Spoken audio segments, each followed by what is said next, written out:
Good evening. What's going on there, guys? Welcome to the Earthmaster update here on this Thanksgiving evening. Thursday evening, 11/24/2022. November, that is, 9:51 p.m. California time. Latest quake shows a 3.1 into the area of South Island, New Zealand. We are seeing a little bit of uptick in movement over the last 24 hours with quite a few threes out here across the area of North Island and down into the South Island, New Zealand area. Aside from that, not a whole lot of westward pressure movement currently across the Pacific Plate. Getting a little swarm up here around the Kamchatka Trench. Let's go ahead and check out the latest activity up here in the region. There's a couple of those earthquakes kicking off here earlier this afternoon time frame, actually early evening time frame, 4.2 and a 4.3. Just off the coast here of the Kamchatka, Russia area. Northern end of the Kamchatka Trench. This is a very sensitive area, folks. I've been talking about this area quite often, actually, I should say, because it's been building up quite a bit of strain here within this area as far as the seismic gap zone goes. This is the area to watch for a potential megaquake. Things are building up pretty nicely there. Also, another region to watch here is across the Aleutian Trench.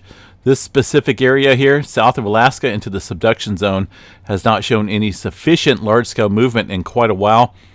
Of course, last year they had the 8.1 here in a segment, but that doesn't mean everything should be quiet for the next couple of years. Subduction zones accumulate quite a bit of stress here over a short amount of time, so... and literally, over the last 30 days, we have not seen anything above 4.0 in that area of the subduction zone. A little bit of hints are showing up here prior to the subduction zones itself here. For example, 3.4 coming in late last night, just prior to the subduction zone. A lot of times before we see some major movement into these subduction areas, we see these little earthquakes prior to the plate boundary, kind of cracking up there a little bit.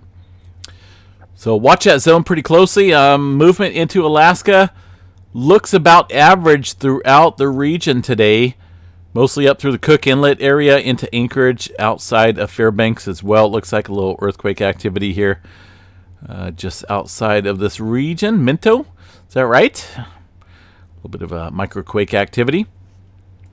Down here in the middle of the Pacific, I know we kind of leave Hawaii last, but not a good thing to leave Hawaii last.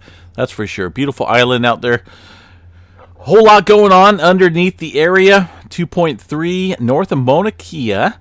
Not a big earthquake, about 10 kilometers deep. Outside of Mauna Loa here, actually right at the top of Mauna Loa. Most of the activity here confined, somewhat shallow. Somewhat shallow movement here at the area of Mauna Loa. Nothing big going on. We're not looking at any major swarms currently at Mauna Loa. Things just still kind of at a neutral zone. There's no heightened unrest currently, but we are watching that. Around Pahala, latest earthquake shows a 2.7, 35 kilometers deep in this area. Very typical to see 35 kilometer deep earthquakes out there. And it's very typical to see the standard earthquakes that we're seeing in that region. For example, over the last 30 days, 300... Oh, goodness. I did not plan that. 333 earthquakes, okay? You guys know me. 333 is my number. And it's always been a good thing. It's not a bad number. I love 333. It's a pretty personal number to me. Not too many people know it. But that 333 number has popped up a lot, not only in the timestamps of earthquakes, for example, but just like tonight. So 333 earthquakes in the last 30 days of all magnitudes there. So it's very common, once again, to see earthquake swarms here around the Pahala area. It's been studied. It's been documented since the late 60s or so. Just an ongoing thing across the region. Got to remember the hot spot here. Eventually there'll be some newer islands out here across the region as it heads over, as the hot spot advances in that fashion. Kind of see it back here. I kind of see that hot spot over the millennia, over the years, so to speak, as it's traversed across the area. Look at that. Eventually, all this stuff gets eroded away over time. But new islands form. The Hawaiian chain out here, currently in position, but eventually new islands will form across this area. Kind of see it clear as a bell. Clear as a bell? I don't know. Plain as a... I don't know. You get it. All right. Let's see what else we got here across the area. Into the southwestern portion here of the Pacific Plate, we have not seen any major adjustment yet, folks. We're still getting a little bit of creeping activity here. Every once in a while, we'll see a 4, little 5, a little bit further south, a little bit further south, down here along the Kermadec Trench. This is the other area I've been talking about here for some potential movement, as we have not seen any major large-scale adjustment here in this region following, well, the last couple weeks of the 7s up here. We had a lot of 7 magnitude earthquakes out here. Let's go ahead and check it out real quick. That's just the 7 days. Let me bring the last 30 days here. We've seen 4 7.0 earthquakes, 3 of them across the Tonga Trench area, south of Fiji, and also one up here along the Solomon Islands. A lot of 6s, a lot of 5s. We've seen a cluster of earthquakes here across the Kermadec Trench, with only a 5.5 being the largest in this little sequence, but not a whole lot of advancement here with this plate boundary. And that's kind of what I'm worried about across New Zealand. Got to watch that pretty closely. But 4 7-pointers in literally just a few days time span. 3 of those within pretty much 48 hours. So that's somewhat unheard of in the magnitude department there with 7-pointers. All right, let's see what else we got here. Across Manila, north of Manila, Philippines area, seen a 5.1. That one coming in earlier this morning, about 7 o'clock. No further westward advancement here of the pressure gradients across the region. A look at the globe here, including EMSC data, shows that it confirms that. Not a whole lot of advancement across the area. So some minute activity across the Philippines and into the Java Trench here, just a couple 3s. But all this older activity up north, some newer movement down here, though. It looks like it's kind of trying to advance here in the region. But most of the activity, some older activity across the region. So got to watch it. I did see a 5.0 in the mix here. Let me see what we got. Stand by for a second here. That's right. That's that 5.0 that's just struck earlier this evening time frame. Okay. South America region got older activity, 4.9 from this morning near Peru. Into the subduction zone here, the Peru-Chile Trench, 48 kilometers deep for that. Into the South Sandwich Islands, things kind of rocking a little bit up north here. And north because most of the activity that we've seen has been confined here to the southern end of the South Sandwich Trench. Let me show you guys. It's going to be this little sequence of quakes here. Quite a few 5s in that level. But a little bit of an advancement up north here, it looks like, with that 4.7 coming in just earlier this evening time frame. Aside from that, the Atlantic Ocean looks pretty calm as far as the earthquake activity goes. I don't know about waves out there. I'm not on a boat, although I wouldn't mind a little boat adventure across the Atlantic. I think that'd be kind of cool. 1.9, Elgin, South Carolina, coming back into the news. It's been relatively quiet here. We have seen activity really ramping up earlier this year with some pretty intense earthquake swarms just outside of the Elgin area. But literally over the past couple months, things have been very, very minimal. And if you look here, we've only had one other earthquake within the last 30 days here of this area. I want to go to the earthquake catalog book here, and I just kind of want to show you guys here over the last year time frame of earthquake activity specifically within this zone here of Elgin, South Carolina area. I just want to draw a little map up here, and I'm going to show you guys the amount of earthquake activity. And this is the what's going on here? 2.5 and above map. Something's going on with my little thing. There we go. Goodness. let's use this region here and see what we got for activity 2.5 and above here. And that only shows about 12 earthquakes, but we've seen quite a few threes in the mix as well. If we were to adjust that, which I think I want to here, I kind of want to change that up, modify the search a little bit, and go. Let's just go minimum of 0.5. Here we go, and we'll see what we got here for activity across the area. 82 earthquakes in the last year. I could have swore there was more earthquakes in that mix than what we're seeing here. I don't know what's going on here with the catalog, but you know what? I thought there was a lot more than this. Over a year time span? Something going on here. I might have to look back into that. But either way, still quite a bit of activity over the last year with only, let me go back to the USGS map here, with only very minimal activity here over the last month. And now we got one earthquake here, within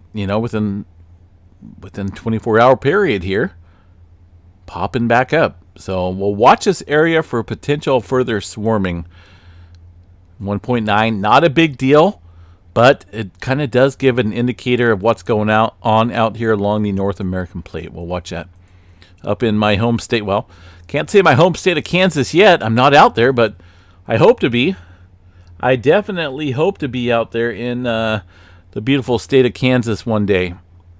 2.5, 9.1 kilometers near Danville, Kansas. Not a big earthquake whatsoever, but shall we see what's out there in the portion of Kansas here? Let me stand by for a second here.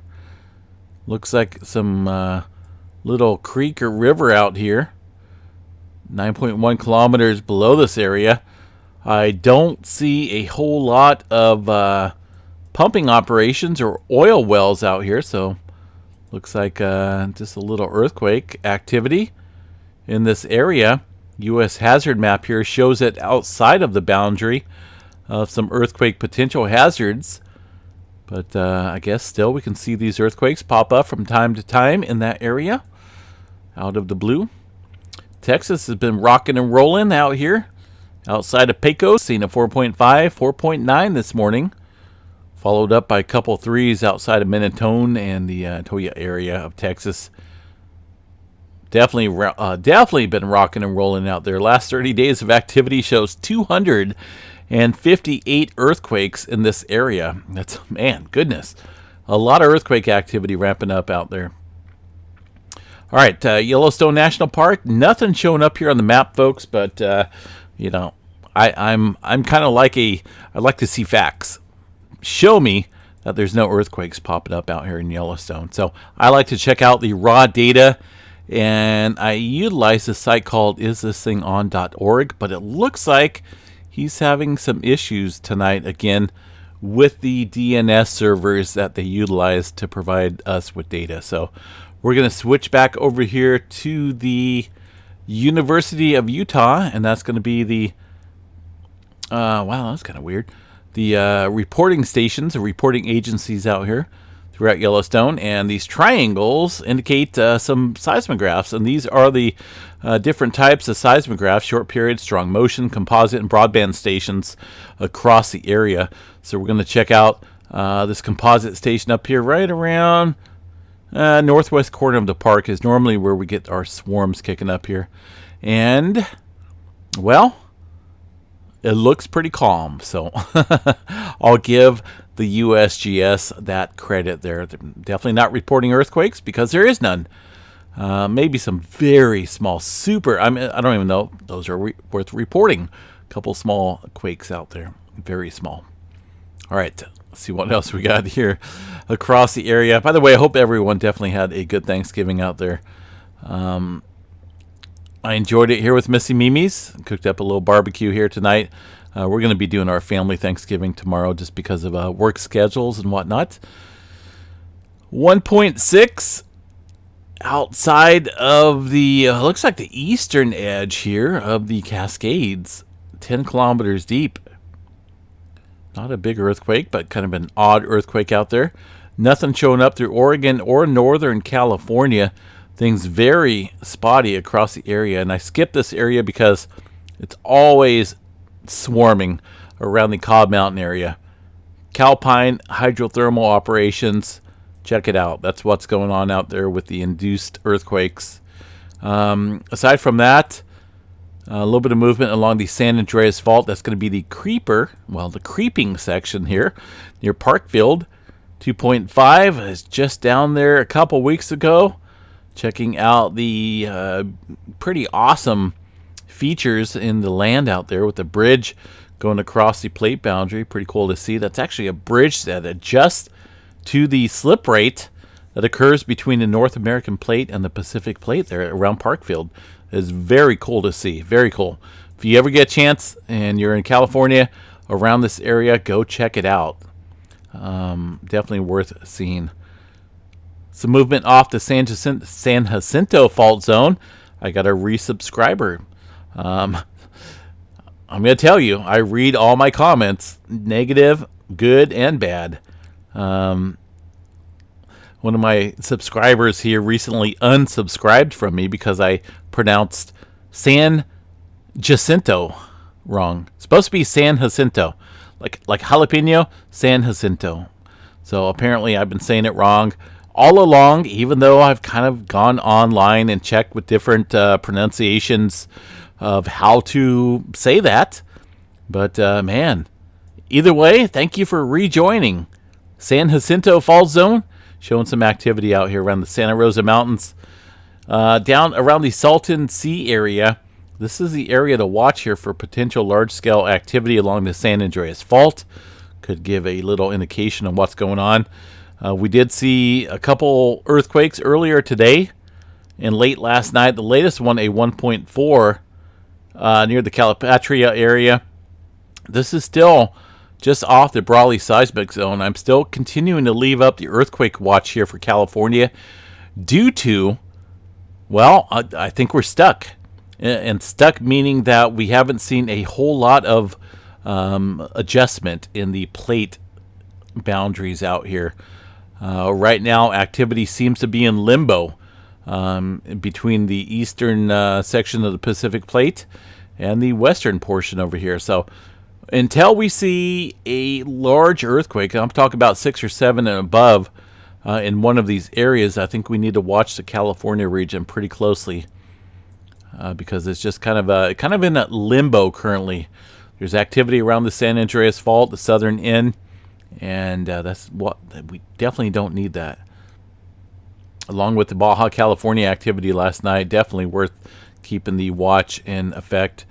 Mauna, Nevada, still showing some activity today. A little scattered activity across the region of the Great Basin region. And, yeah, definitely still kind of kicking up here across the North American plate. See what we got for tremor map tonight. Tremor, Cascadia. Tremor. Now, this is not volcanic activity, but this is tremor. Basically, the subduction here of the Juan de Fuca plate underneath the North American plate. They give off a frequency that is not like earthquakes. It's not a sudden jolt, a sudden release of energy, but a sliding between the two plates, if you will. And that gives off a different frequency that these tremor instruments pick up. And that's what's recorded over here. This is the M energy potential, but it's not like earthquakes, folks. It's definitely not a sudden release of earthquake built-up pressure. But 34 epicenters today, mostly Northern California and outside of Salem, underneath Salem, I should say, Oregon. So a little bit of activity, but nothing major kicking up there across the Cascadia currently. Mount Rainier, beautiful volcano up here, but also very deadly in terms of the future eruptions. Man, we've been awfully lucky, I think we have, aside from Mount St. Helens there in the 80s, as far as the U.S. volcanoes going on. There's volcanoes popping off, all over the place across the world, across the Pacific. But here along the states, we've been pretty lucky. That's definitely, that's the way I've seen it. We haven't had any major volcanoes pop off. Mount St. Helens, yeah. Let's see, some earthquake activity across Mount Rainier. some very small microquakes. This is the area that did see a little bit of swarming kick up over the past couple days, but not seeing any major quake activity. This is an instrument adjustment or something that kicks off every single day. It looks like a couple times a day. The signature on this reading is exactly the same every single time it kicks up, and it occurs for the same length of time. So it's not volcanic, it is not magma movement, and this stretch of activity is some wind events that was kicking up across the Cascades last night. And that's possible this could continue again tonight. We'll watch it though. Solar weather activity. We have a little bit of unexpected solar weather event right now, kicking up at the higher latitudes, with the auroras kicking up right around the 50% range. Unforecasted. This was not forecasted whatsoever, but KP index there coming in almost 3. This definitely not expected here, folks. So what this is coming from, I can only think that maybe one of the sunspots here recently, some of the C flares may have blasted off a low-grade CME Earth-directed, because they have been Earth-directed here over the last couple days, and that's kind of what we're seeing, I believe. So nothing major going on, but again, it was unforecasted, was not called for. The current threat level looks pretty diminishing here. We're not looking at any major threats whatsoever across any of these sunspots. They are facing Earth, but there's not a whole lot of instability there across the areas of the sun. The sunspots are looking pretty minimal. 45% chance for a C flare, 10% chance for an M flare, less than 1%, I believe, for an X flare. And well, they've added this little forecast up here for a 4 after it happens. But if you watch my update earlier, this was all green across the board. So this is all new activity. This is kind of expected to change, with conditions going on. But this definitely was not forecasted whatsoever. So visible auroras during the next few days should be mostly confined to the polar zone. So that was mentioned yesterday. But as you can see, we got some activity kicking up there in Canada. Possibly the little bit of the higher tier states. We'll watch that though. Let's see what else. That's about it, folks. No major coronal hole facing us. No major sunspot issues going on. There's not a whole lot of weather coming our way here in California, unfortunately. Some cooler temperatures. Today it hit, I have to slap myself in the head because it hit 77 degrees today in California. Now, we're not in Southern California. I live here in Northern California, where we should be getting rain, snow in the mountains, cold temperatures, cold winds. But 77 degrees today. I was out walking around in my flip-flops, shorts, and a tank top. I don't like it. I don't like it one bit. Looks like Yellowstone. It almost looks like their server here is a little bit on the slow side. It is working to an extent, somewhat, but as noted, it looks like they had to change their DNS servers here a little bit ago, and things are very slow in their speed. It's definitely not my internet. It's just their servers here. But either way, they're back up and running, and we do appreciate it there. Those folks there at isthisthingon.org gives a pretty good overview of the Yellowstone seismographs. All right, folks, we're going to bounce out of here. Have a good night. Welcome to Kathleen, our newest member here on the channel. And we're coming up on a new month. We'll be doing another giveaway here in December for our members only. Not for sure quite what we're going to be giving away, but we'll kind of think of something cool. We'll figure it out. It'll be pretty fun. But either way, definitely a shout out to our members. I do kind of want to give a shout out here to every member out here because it's been a little while. So stand by here for just a second while I get this up and running. Stand by for just a second here.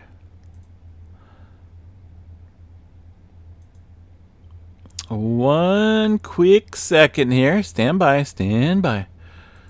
Let's see what we got here. Okay, are you ready? Let's do this. It's been a little while, so I do want to quickly give a shout out to every single one of these members. Kathleen, one of our longtime viewers, one of our longtime subscribers, and a recent member. Welcome to the club there, Kathleen. David Roberts, Timothy, April, Maria, Clayton, Hurricane Heather, we appreciate you. Ray Stanfield, Janice, Juno James, Purple Bullet, a longtime member as well. Appreciate you here on the channel. Melanie Fisher, Kenneth Smith, Mike Moses, Sherry Sanders, Gary Waters, Joycelyn, Rosemary, Catherine, Kathy Doan, Dolores, Pamela Hamilton, Judy Menzel, Lainey Miller, Robbie82, Betty Kelly, Nancy Kozlowski, Maria Park, John Didier, Debash Mode, Joelle, Alicia Stanford, Mike, Catherine, Pamela Conley, Ray, Hope and Feathers, Robert Kozlowski, a longtime member as well. Robert Vogel, looks like he kind of changed his name there to Rob L. Vogel 52. Okay, still, we appreciate you. The Fly Lady, Jay Fuentes 347, one of our longtime members as well. And our longest standing member here is Albert Sanchez Jr. We appreciate you. 6 months going up here. I really didn't expect to, have quite this many members when I started the member thing. Just one day YouTube offered me it, so I went ahead and went with the flow and allowed people to sign up, and it's pretty cool. So I only set up one level, and right now that's only the super fans, but I'm in the process here of adding on a second level for our longer term members, because I think the longer that you're on here on the channel, far as the members go, that you should be rewarded as such. So I'm in the process of kind of modifying the current member levels. Right now we only have one level, and that's super fan. So I will be adjusting that here pretty soon. We'll probably start that off at the beginning of 2023 and go from there. But still in the process. But either way, we appreciate every single one of you guys out there. And, of course, we appreciate all the subscribers. And those members out there do get a little bit of special perks. You know, they kind of get to see what we're eating for dinner all the time and what we're doing out here in our garden and hanging out with the kids and our little family life. You know, a lot of people don't want to see that. They just want to hear about earthquakes and volcanoes and such. But, you know, we like to kind of share our background, our little family lifestyle with you folks out there. So, and that's what the super fans get to enjoy and see. Also, extra emojis and icons and monthly drawings. I think that's really cool to give away prizes to the folks that help support the channel. I know a lot of channels out here don't. They just, buy our merchandise. Here's our merchandise link. Buy our merch. Merch. And it's okay if that's what they want to do. But we also here at the channel like to give away stuff. That's what I like to do. I don't like to take all the time. I don't think it's fair in life to take. It's I think what's that song called? You do have to give if you want to receive, right? I think it's a country song out there.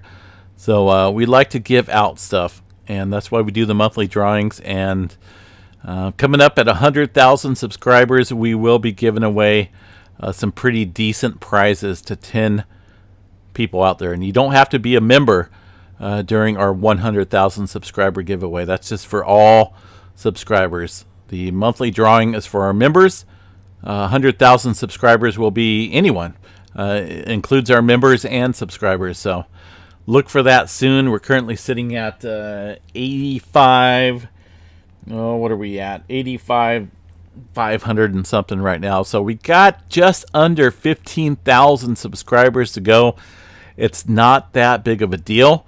We were just at 75,000 subscribers here earlier this summer. So it's possible to kick up, here pretty soon. I'm thinking probably around springtime or maybe summer of next year, maybe sooner. We'll see. And then we'll go from there. But definitely looking forward to it, to give away some prizes to those 10 people. And I just enjoy doing drawings. It's really cool. All right, folks, enough yakking here. Again, keep an eye on a couple certain areas out there. Remember, these quiet zones across the Kuril-Kamchatka Trench. Mariana Trench has not seen any activity recently at the surface zone. So that you got to remember, the westward plate movement here is building extremely in this area. So just keep a watchful eye out in that area. Again, have a good Thanksgiving out there for those that celebrate. I hope everyone enjoyed their time with their family and friends, and appreciate my family and friends. I appreciate every single subscriber out here, and member, everyone that watches the channel. The moderators are a big help here as well. Appreciate you guys, and definitely looking forward to some fun coming up here in the coming months with a couple different changes there with the members and whatnot. So, all right, guys, have a good night. We'll catch you guys a little bit later on. Stay safe out there.